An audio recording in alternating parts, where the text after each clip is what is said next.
Okay, so today we're going to be going over Evil or Live, episode 10, titled Secrets to be Hidden.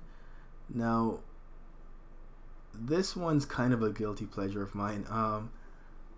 Since we're starting episode 10, I'll do like a brief overview of the premise of the anime and then we'll go from there. So, basically, this has to do with teenagers, male or female, having an addiction to internet or gaming or anything like that, and are sent to a kind of camp or prison, depending on how you want to look at it, by their guardians to have this quote unquote treated. And if they do well there, or they seem to have progressed, then they'll be released. So that's the basic premise. As far as episode 10 goes, there's a lot going on in episode 10. One, the main character, Hibiki, has finally kind of established himself as a leader, at least in the class that he's in, following the events of episode 9. And as usual, if you have not watched the previous episode of this, go back and watch that before listening to this. There are definitely going to be spoilers in here. And if you've never just watched the show at all, feel free to go watch it. It's on Crunchyroll if you have Crunchyroll. So yeah, he has finally established himself as a leader of his group. He took out the leader of another class in the previous episode.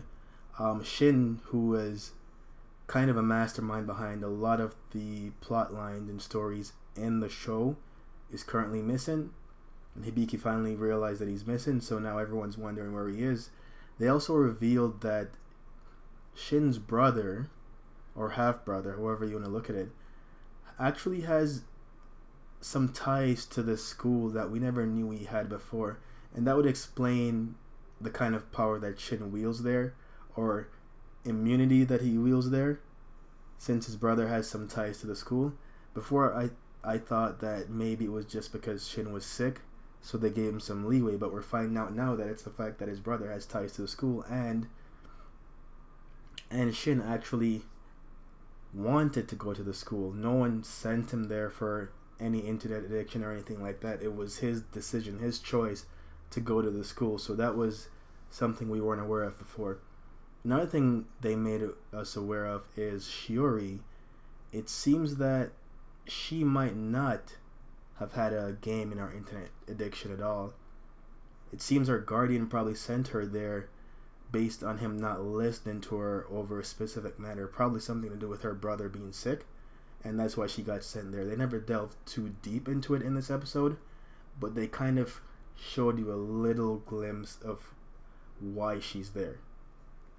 We also had Shin's brother sending someone in to kind of take a head count of what's happening at the school, why it's happening, and get people back in line. So the head instructor kind of got his ass kicked. He just stood there and took it. I guess if he didn't, he'd lose his job or something. So he got checked. Headmaster had to step in and kind of save him.